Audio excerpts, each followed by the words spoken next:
సమయంలో ఇలా మనం అందరం కలిసి దేవుని వాక్యం నేర్చుకునే భాగ్యం కలుగు చేసినందుకు దేవునికి మనకి ఇట్టి కృప చూపిస్తున్నటువంటి తండ్రికి కృతజ్ఞతలు తెలియపరుస్తూ ఉన్నాం. మనం సంఖ్యాకాండంలోని విషయాలను 30 అధ్యాయం గత పాఠంలో ప్రారంభించాం. దీన్ని కొనసాగించుకుందామండి. అంటే ఈ 30 అధ్యాయంలో మొక్కుబడుల గురించి చెప్పాడండి. అంటే ఇంతకుముందు మనం లేవికాండం చదివినప్పుడు 27వ అధ్యాయంలో లేవికాండంలో చెప్పిన విషయాల్ని ఇక్కడ కొత్త తరం వాళ్ళకి మళ్ళా ఉపదేశించినట్టుగా మనం 30వ అధ్యాయంలో చూస్తాం. అంటే ఇక్కడ నియమాలు ఎలా ఉన్నాయో మనం ఒకసారి గమనిద్దామండి. అంటే 1-2 వచనాల్లో మొక్కుబడి తప్పక ఇవ్వాలి అనే విషయాన్ని మనం నేర్చుకున్నాం. మోషే ఇశ్రాయేలు యొక్క గోత్రాధిపతులతో ఇట్లా, ఇది యెహోవా ఆజ్ఞాపించిన సంగతి. అంటే ఖండితంగా దేవుడు చేయవలసిన విషయాన్ని చెప్పాడు. అది ఆజ్ఞగా. ఒకడు యెహోవాకు మొక్కుకుని ఎడల లేక తాను బద్ధుడగుటకు ప్రమాణం చేసిన ఎడల అతడు తన మాట తప్పక తన నోటి నుండి వచ్చినంతయు నెరవేర్చవలెను. అంటే ఈ వచనాలని మనం ఇంకెక్కడ ఏ సందర్భాల్లో మొక్కుబడి గురించి చెప్పాడో మనం రాసుకున్నాం. ద్వితీయోపదేశకాండము, కీర్తన గ్రంథము, ప్రసంగ గ్రంథంలో కూడా ఈ విషయం ప్రస్తావించాడండి.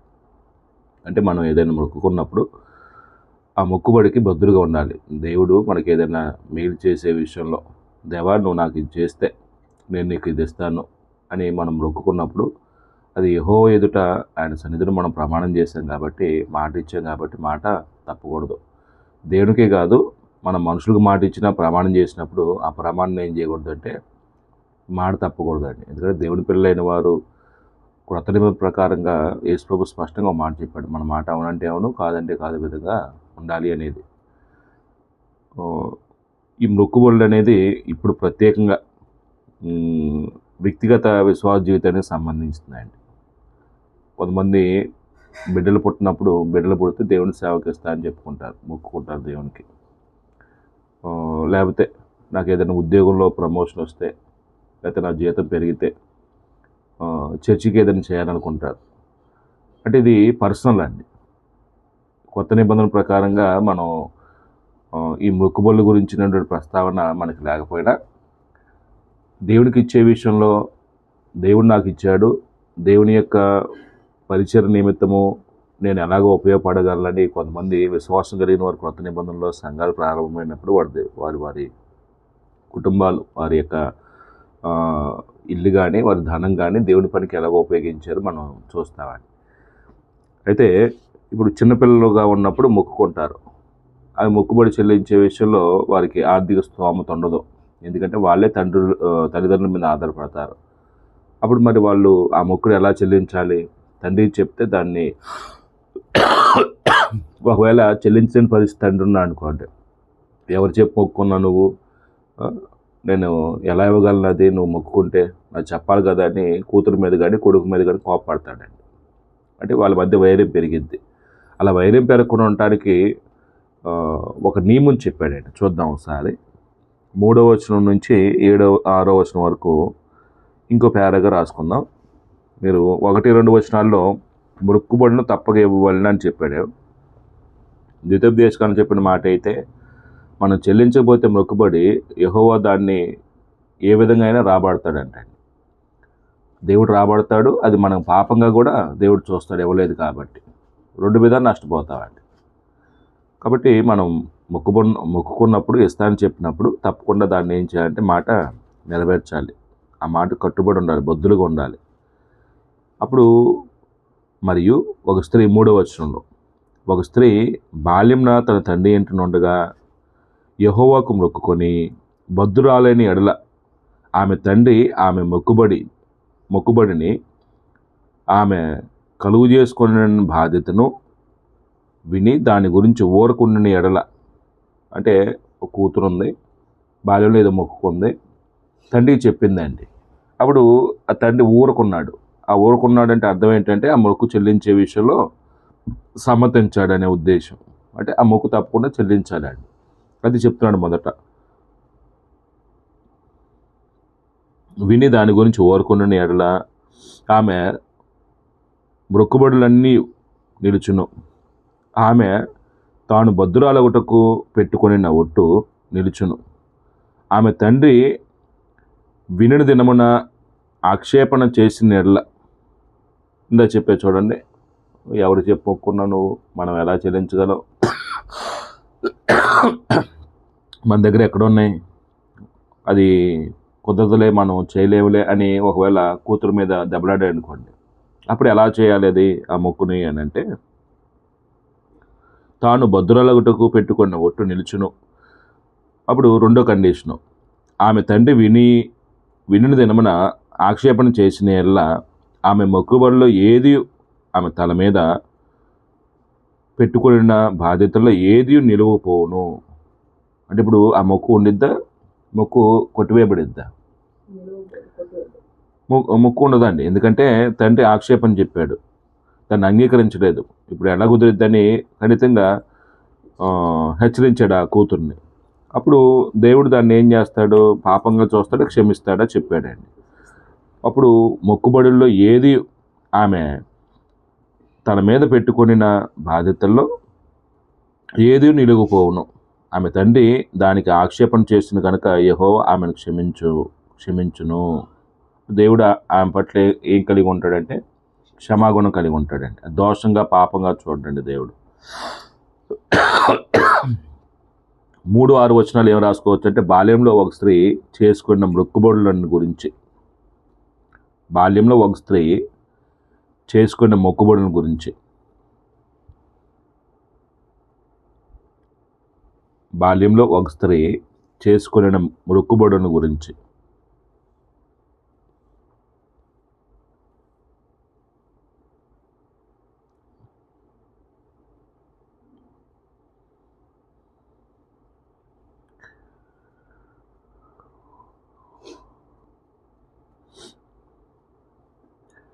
అంటే ఇక్కడ చెప్పిన 2 కండిషన్లు ఏంటంటే, తండ్రికి చెప్తే అతడు మౌనంగా ఉంటే మొక్కుబడి నిలిచిద్దండి. తండ్రికి చెప్తే ఆక్షేపణ చెప్పాడు అనుకోండి, అది నిలవదు, అది కొట్టివేయబడిద్ది. అప్పుడు దేవుడు దాన్ని పాపంగా చూడడు. దేవుడు ఆ బాలికని లేకపోతే ఆ అమ్మాయిని ఏం చేస్తాడంటే క్షమిస్తాడండి.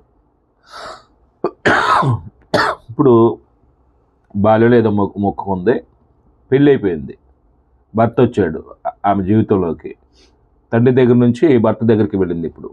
ఇప్పుడు మొక్కుకూడదు, మొక్కు చెల్లించాలి లేదా ఆ విషయం చెప్పాడండి. ఇప్పుడు భర్త దగ్గరికి వెళ్ళినప్పుడు ఆ స్త్రీ మొక్కు చెల్లించే విషయం గురించి మాట్లాడతాడు. ఇప్పుడు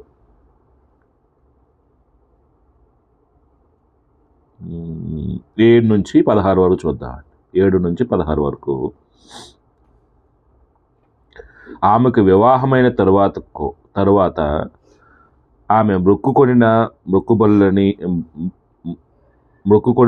మొక్కుబళ్ళై అయినను నిరాలోచనగా ఆమె తల మీద పెట్టుకొనిన ఒట్లైనను ఆమె మీద నునుట ఆమె భర్త విని దాని గురించి వినిందిన దినమున అతడు ఊరకుండుటను, అంటే సేమ్ ఇంకా, అంటే తండ్రి తెలిసినప్పుడు ఎలాగ ఊరుకున్నాడో భర్తకు తెలిసినప్పుడు ఇతను కూడా ఊరుకున్నాడు అనుకోండి, ఏమనలేదు అనుకోండి, తటస్థించిన ఎడల ఆమె మొక్కుబళ్ళన్నీ ఆమె తల మీద పెట్టుకున్న ఒట్టును నిలుచును అన్నాడండి. అంటే తన మీద ఏదైతే ఒట్టు పెట్టుకుందో నేను చెల్లిస్తాను దేవునికని, అవన్నీ నిలుస్తాయి. ఎప్పుడు భర్త ఊరుకున్నప్పుడు, ఆక్షేపణ ఏమి చెప్పనప్పుడు. మరి ఆక్షేపణ చెప్తే 8వ వచనంలో ఆమె భర్త విన్న దినమందే ఆక్షేపణ చేసిన ఎడల అతడు ఆమె మొక్కుకున్న మొక్కుబడిని ఆమె నిరాలోచనగా తన మీద పెట్టుకున్న ఒట్లను రద్దు చేసిన వాడగును.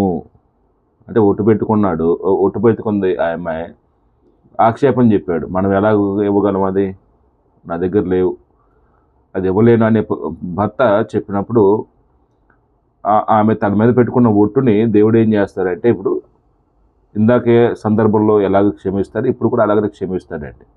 అంటే ఇప్పుడు ఆమెకి ఇచ్చే సోర్స్ లేదు కాబట్టి ఆ విషయాన్ని ఇక్కడ ఏమంటాడంటే, అతడు ఆమె మొక్కుకున్న మొక్కుబడిని ఆమె నిరాలోచనగా తన మీద పెట్టుకున్న ఒట్లను రద్దు చేసిన వాడగును, యెహోవా ఆమెను క్షమించును. దేవుడు ఏం చేస్తాడంటే అది పాపంగా చూడడం. ఈవిడ విషయంలో కూడా క్షమిస్తాడండి.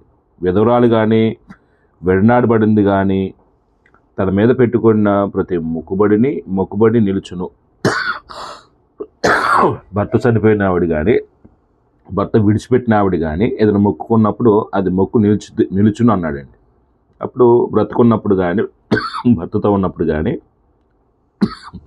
ఆమె తన భర్త ఇంట ఉండి మొక్కుకొనిన ఎడలనేమి, ప్రమాణం చేసి తన మీద ఒట్టు పెట్టుకుని ఎడలనేమి, తర్వాత ఆమె భర్త విని దాని గురించి ఆక్షేపణ చేయక ఓరుకుని ఎడల ఆ మొక్కుబడులన్నీ నిలుచును. అంటే భర్త దగ్గర ఉన్నప్పుడు, భర్త బ్రతుకున్నప్పుడు ఒకవేళ ఈ మొక్కుబడుల గురించి విని భర్త ఏ ఆక్షేపణ చెప్పల, మౌనంగా ఉన్నాడు, ఆ మొక్కుబడులు నిలిస్తే తప్పకుండా దాన్ని ఏం చేయాలంటే చెల్లించాలండి. ఒకవేళ ఆక్షేపణ చెప్తే మాత్రం దేవుడు దాన్ని ఏం చేస్తాడు? క్షమిస్తాడు. 12వ వచనంలో ఆమె భర్త విని దినమందే వాటిని బొత్తిగా రద్దు చేయటం అంటే ఒకవేళ ఆక్షేపించాడు, అది కుదిరేది కాదని ఖండితంగా చెప్పాడు. అప్పుడు ఆక్షేపణ చేస్తే అవి ఏమవుతాయి అంటే 12వ వచనంలో బొత్తిగా రద్దు చేసిన ఎడల ఆమె మొక్కుబడులను గూర్చియు ఆ మీది ఒట్టును గూర్చియు ఆమె పలికిందేమీ నిలవపోవును. ఆమె భర్త వాటిని రద్దు చేసిన కనుక యెహోవా ఆమెను క్షమించెను. ప్రతి మొక్కుబడిని తాను దుఃఖపరుచుకున్నందున ప్రమాణపూర్వకంగా తన మీద ఒట్టు పెట్టుకుని ప్రతి బాధ్యతను ఆమె భర్త స్థిరపరచవచ్చును, రద్దు చేయవచ్చును. అంటే భర్తకి ఆ స్వాతంత్రం ఉందండి. ఆ మొక్కుబడిని, భార్య మొక్కుబడిని దాన్ని చెల్లించే హక్కు ఉంది. లేమి స్థితిలో ఉన్నప్పుడు దాన్ని కొట్టివేసే హక్కు దేవుడిచ్చాడు. రద్దు చేయవచ్చునని చెప్పి, అయితే ఆమె భర్త నానాట దాని గురించి ఓరకొనుచూ వచ్చిన ఎడల వాడు ఆ మీద ఉన్న ఆమె మొక్కుబడులన్నిటినీ, ఆమె ఒట్టులన్నిటినీ స్థిరపరిచిన వాడగను. అతడు వినిన దినమున దాని గురించి ఓరుకున్నట వలన వాటిని స్థిరపరచును. అతడు వినిన తర్వాత వాటిని బొత్తిగా రద్దు చేసిన ఎడల తానే ఆ దోష శిక్షను భరించును. అంటే ఇప్పుడు విని కొన్ని సందర్భాల్లో ఇక్కడ ఏమంటాడంటే, అయితే భర్త నానాట దాని గురించి ఓరకొనుచు వచ్చిన ఎడల వాడు ఆ మీద ఉన్న మొక్కుబడులన్నిటినీ, ఆమె ఒట్లన్నిటినీ స్థిరపరిచిన వాడగును. కోరుకుంటే ఆ అర్పణలో ఏవైతే మొక్కుబడి చెల్లించాలో వాటన్నిటి విషయంలో స్థిరపరిచిన వాడగును, అంటే చెల్లించే విషయంలో అనుమతించిన వాడండి. ఇప్పుడు అతడు వినిన దినమున దాని గురించి ఊరకుండుట వలన వాటిని స్థిరపరిచును. ఈ స్థిరపరిచిన తర్వాత అతడు వినిన తర్వాత వాటిని బొత్తిగా రద్దు చేసిన ఎడల తానే ఆ దోషశిక్షను భరించును. ఇప్పుడు అవకాశం ఉండి కూడా ఒకవేళ చెల్లించలేకపోతే ఈ దోషశిక్ష ఎవరు కలిగిద్ది? పురుషుడు కలిగిద్ది. స్త్రీని దోషిగా ఎంచట్లేదు. ఇప్పుడు ఏమంటే 16వ వచనంలో ఇవి భర్తను గూర్చి, భార్యను గూర్చి, తండ్రిని గూర్చి, బాల్యమున తండ్రి ఇంట ఉన్న కుమార్తెను గూర్చి యెహోవా మోషేకు ఆజ్ఞాపించిన కట్టడలు. ఈ పేరాలు ఏముందండి?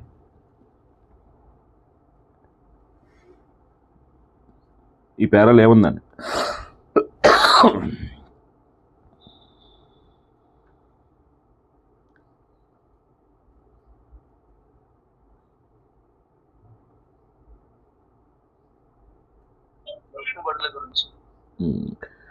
అంటే 27-16 వచనాల్లో వివాహమైన స్త్రీ చేసుకున్న మొక్కుబడిని గురించి, ముందేమో బాల్యంలో ఒక స్త్రీ చేసుకున్న మొక్కుబడి గురించి చెప్పాడు. బాల్యంలో చేసుకున్నటువంటి మొక్కుబడి గురించి చెప్పిన తర్వాత 7-16 వచనాల్లో వివాహమైన తర్వాత, అంటే వివాహమైన స్త్రీ చేసుకున్న మొక్కుబడిని గురించి, వివాహమైన తర్వాత వివాహమైన స్త్రీ లేకపోతే వివాహమైన స్త్రీ చేసుకున్న మొక్కుబడిని గురించి, వివాహమైన స్త్రీ చేసుకున్న మొక్కుబడిని గురించి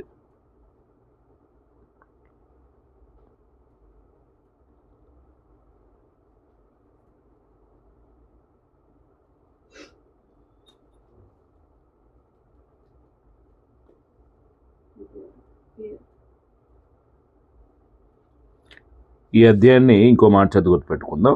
ఆ రెండు కలిపి మొక్కుబడుల గురించి అన్నామండి.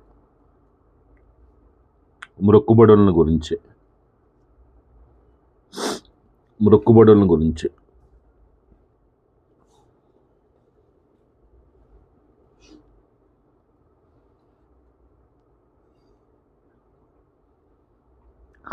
మొక్కుబడుల గురించి 31వ అధ్యాయంలో ఇప్పుడు ఇశ్రాయేలు మోయాబు మైదానికి వచ్చినప్పుడు బాలాకు మోయాబు రాజు ఇశ్రాయేల్ యొక్క ఆ గొప్ప సమూహాన్ని చూసి భయపడి వాళ్ళని శపించడానికి బిలామును పంపించాడండి. అంటే బిలామును పిలిపించాడు, చాలా ప్రయత్నాలు చేశాడు. బిలాము ఇచ్చినటువంటి సలహా మేరకు వాళ్ళు కొంతమంది నాశనమైనట్టుగా చూస్తున్నాం ఇక్కడ మనం. అంటే ఇశ్రాయేలు పాపం చేయటానికి, దేవుని యొక్క ఉగ్రతకు గురవటానికి యెహోవా ప్రవక్త అయిన బిలాము ఎలాగ కారకుడయ్యాడో ఇంకొకరు కారకులు అయ్యారండి ఇశ్రాయేలు పాపం చేయటానికి. ఎవరు కలిశారండి బిలాముతో లేకపోతే బాలాగుతో? ఇశ్రాయేల్ పాపం చేసే విషయంలో ఇశ్రాయేల్కి వ్యతిరేకంగా మోయాబీలతో పాటు ఇంకెవరు కలిశారు?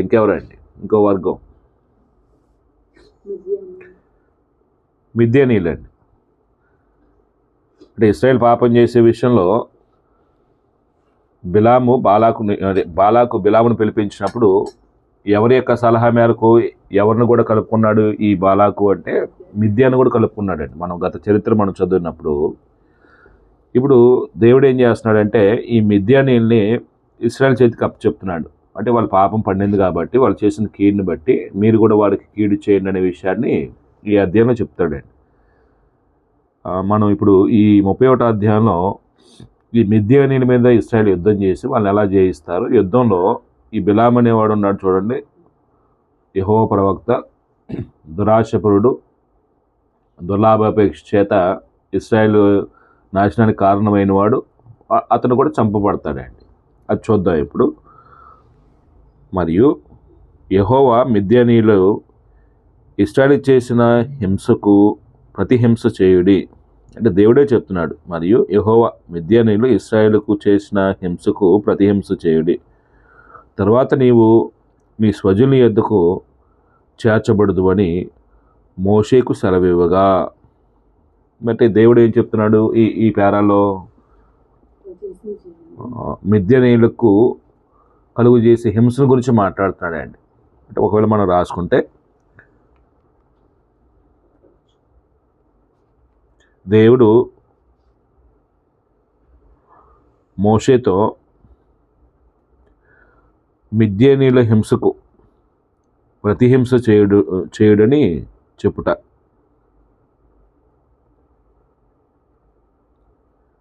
దేవుడు మోషేతో మిద్యానీయులకు లేకపోతే మిద్యానీయుల హింసకు ప్రతిహింస చేయడని చెప్పుట.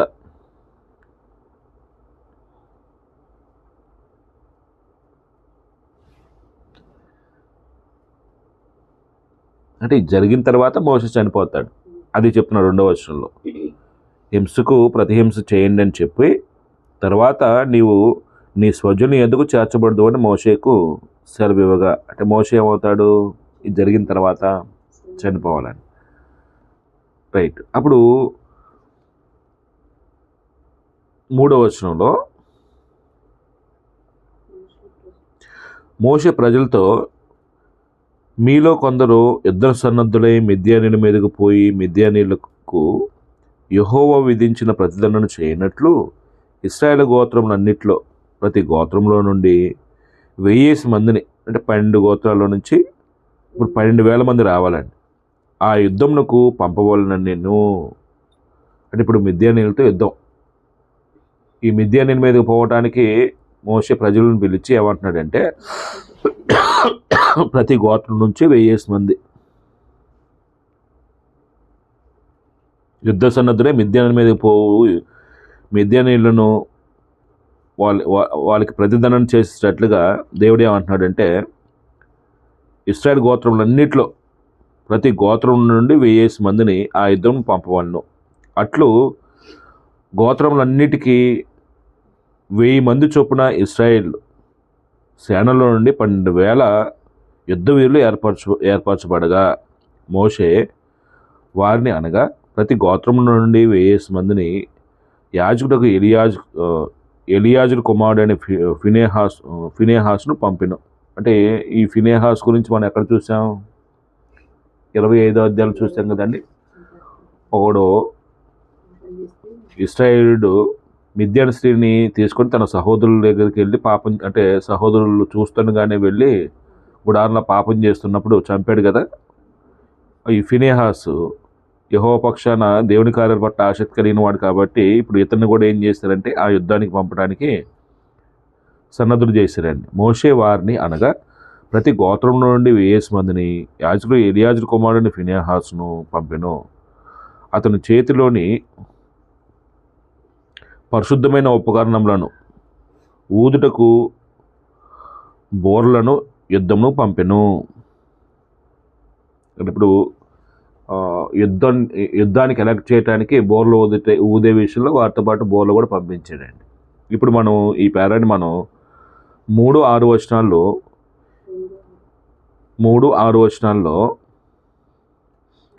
యుద్ధమునకు సిద్ధపరచుట అని అందామా? ప్రతి గోత్రం నుంచి 1000 మందిని యుద్ధము సిద్ధపరచుట అందామండి. లేకుంటే మొత్తం కవర్ అయిపోయింది. ప్రతి గోత్రం నుంచి ప్రతి మిద్యానీయులతో యుద్ధం చేయటం, ప్రతి గోత్రం నుంచి 1000 మందిని సిద్ధపరచుట.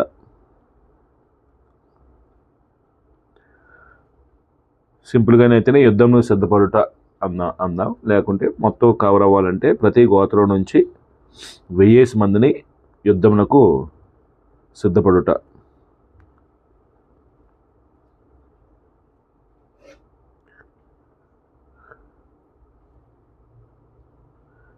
అప్పుడు యుద్ధం జరుగుతుంది. ఆ యుద్ధంలో మిద్యాన్ని హతం చేస్తారు. అంటే ఇశ్రాయేలుకి దేవుడు విజయాన్ని కలుగు చేస్తాడు. ఈ యుద్ధంలో ఇంకొక అతను చనిపోతాడండి, బిలాము. 7వ వచనంలో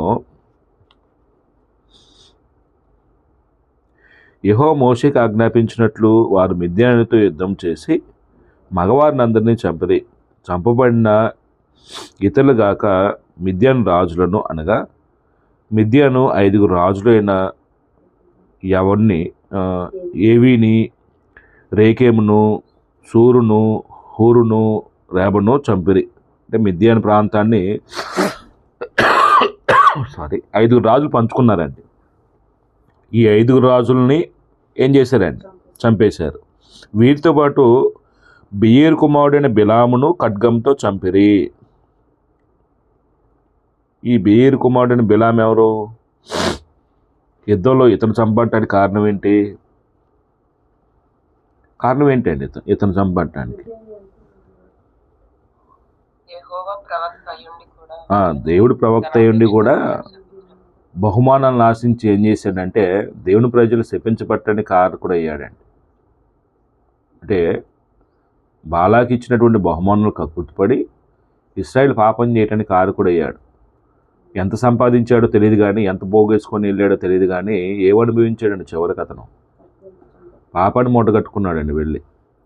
దేవుని ప్రజల చేత, అంటే దేవుని ప్రజలు శాపగ్రస్తులు అవ్వటానికి ఇతను ఇచ్చిన సలహా మేరకు దేవుడు ఇతను ఏం చేశాడంటే దోషిగా ఎంచాడండి. పాపం పండింది అంటారు చూడండి. దేవుడు కూడా మనం చేసే ప్రతి చర్యని గమనిస్తూ ఉంటాడు. గమనించి పాపం పండేంత వరకు దేవుడు వెయిట్ చేస్తాడండి. పాపం పండిన తర్వాత మరణానికి ఏం చేస్తాడండి? ఆయన ఉగ్రతకే అప్పు చెప్తాడండి. అప్పటి వరకు దీర్ఘశాంతం చూపిస్తాడు మార్చుకోవటానికి. మార్చుకోపోతే మాత్రం దేవుడు అకస్మాత్తుగా ఇంకా ఉగ్రతను చూపిస్తాడండి. ఇప్పుడు ఈయన పరిస్థితి కూడా దేవుడు వెంటనే శిక్ష కలుగు చేయాల. ఇశ్రాయేలు నాశనం అయిన రోజే ఈయన కూడా నాశనం అవ్వాలి. కారణం ఏంటంటే ఇతను ఇచ్చిన సలహా మేరకు వాళ్ళు పాపం చేశారు. వాళ్ళు నాశనం అయిపోయారు, దేవుని ఉగ్రతకు గురైపోయారు.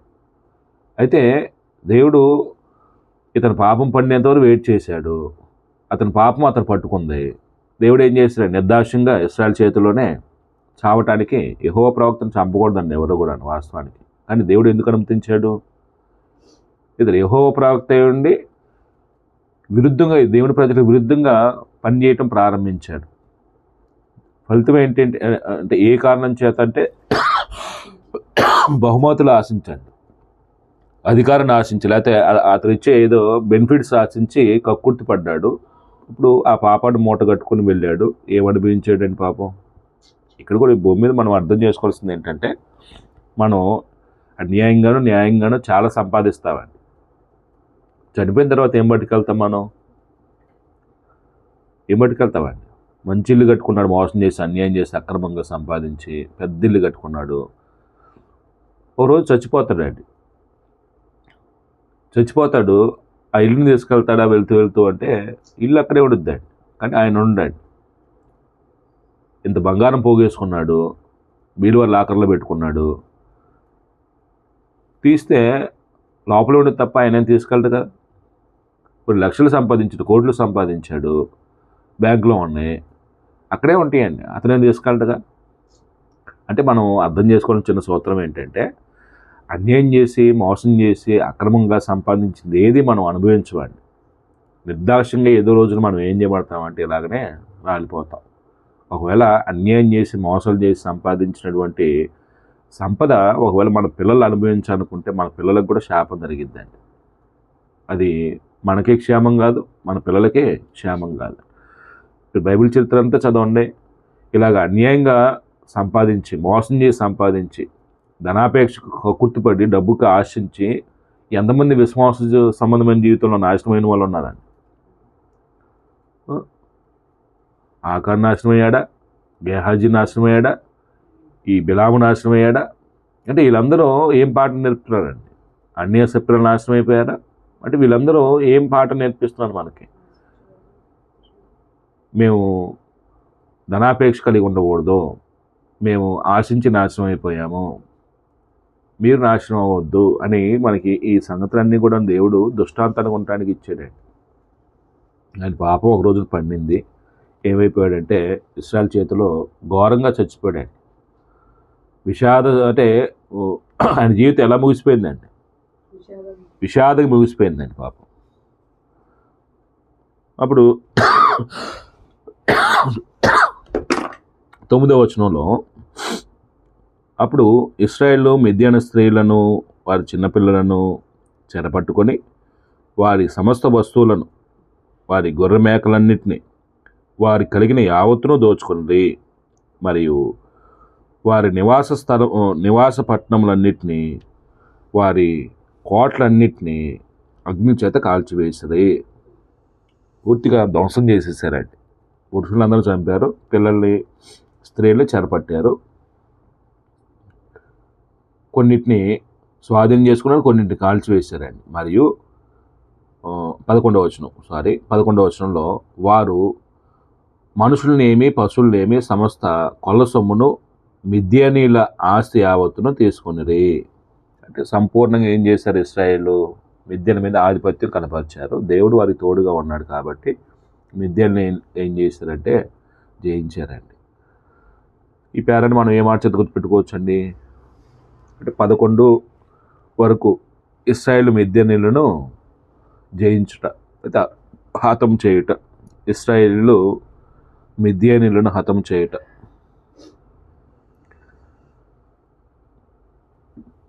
టైం అయిపోయింది, ముగించుకుందాం. 7:30 అయిపోయింది. 12 నుంచి మనం రేపు చదువుకుందాం అండి. అంటే ఈ భాగంలో మనం చదువుతున్నటువంటి విషయాల్లో చెడు పనికి సహాయం చేస్తే, సహకరిస్తే, తప్పుడు పనికి సహకరిస్తే ఆ పాపం మనల్ని పట్టుకునిద్దండి. మిద్యానీయులు మంచి పనికి సహకరించాల, చెడు పనికి సహకరించాలండి బాలాక్కి. కాబట్టి దేవుడు అది పాపంగా చూశాడు. దేవుడు ఒక రోజు పట్టుకున్నాడు మిద్యానీయుల్ని. బిలాము దగ్గర కూడా మన పాఠం నేర్చుకోవచ్చండి. డబ్బుకు కక్కుర్తిపడి దేవుని ప్రజల్ని నాశనం చేయడానికి తప్పుడు సలహా ఇస్తే అది నాకు గురైద్దండి. అది బిలాము దగ్గర మనం నేర్చుకోవాలండి. ఇలాగ మన పాత్రమని చదువుతున్నప్పుడు వారు ఏ విషయంలో అవిధేయత చూపించి నాశనం అవుతున్నారో, విధేయత చూపించి దీవించబడుతున్నారో, మనం అవిధేయత చూపిస్తే మనం నాశనం అవుతాం. దేవుడు మనల్ని వదిలిపెట్టడు, వాళ్ళని వదిలిపెట్టలేదు, మనల్ని వదిలిపెట్టడు. కాబట్టి ఇది మనం అర్థం చేసుకుందాం. మీ అందరికీ మరోసారి వందనాలు తెలియపరుస్తూ సోదరులు సమయిస్తూ ముగిస్తున్నాను నేను.